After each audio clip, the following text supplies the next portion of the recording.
ನಮಸ್ಕಾರ ಎಲ್ಲರಿಗೂ, welcome to day 8 of my 100 days weight loss challenge. ಇವತ್ತು ಮಾರ್ನಿಂಗ್ ಯಾಕೋ ಎದ್ದೇಳೋ ಮನಸ್ಸೇ ಬರಲಿಲ್ಲ. ಆದರೂ ಕಷ್ಟಪಟ್ಟಿದ್ದು ರಾತ್ರಿನೇ ನೆನೆಸಿಟ್ಟಿರೋ ಜೀರಿಗೆನ ಬೆಳಗ್ಗೆ ಚೆನ್ನಾಗಿ ಕುದಿಸಿ ಬೆಚ್ಚಗಾದ ಮೇಲೆ ನೀರನ್ನ ಕುಡಿದೆ. ಆವಾಗ ನಿದ್ದೆ ಹೋಯ್ತು ನೋಡಿ. ಕುಡಿದ ಮೇಲೆ ಸ್ವಲ್ಪ ಹೊತ್ತು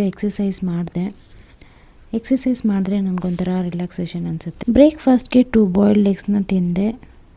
ಜಾಸ್ತಿ ತಿಂದರೆ ನಿದ್ದೆ ಬರುತ್ತೆ ಅಂತ ನಾನು ಮಾರ್ನಿಂಗ್ ಸ್ವಲ್ಪ ಕಡಿಮೆನೇ ತಿನ್ನೋದು. ಸೊ 2 ಬಾಯ್ಲ್ಡ್ ಎಗ್ನ ತಿಂದ್ಬಿಟ್ಟು ಡ್ಯೂಟಿಗೆ ಹೊರಟೆ. ಡ್ಯೂಟಿಗೆ ಹೋದ್ಮೇಲೆ ವೆಯ್ಟ್ ಚೆಕ್ ಮಾಡಿದ್ರೆ 800 ಗ್ರಾಮ್ಸ್ ಕಡಿಮೆ ಆಗಿ, ಅದೇ ಖುಷಿಯಲ್ಲಿ ಆ್ಯಪಲ್ನ ತಿಂದು ರಿಲ್ಯಾಕ್ಸ್ ಆಗಿ 1 ಕಪ್ ಕಾಫಿನ ಕುಡಿದೆ.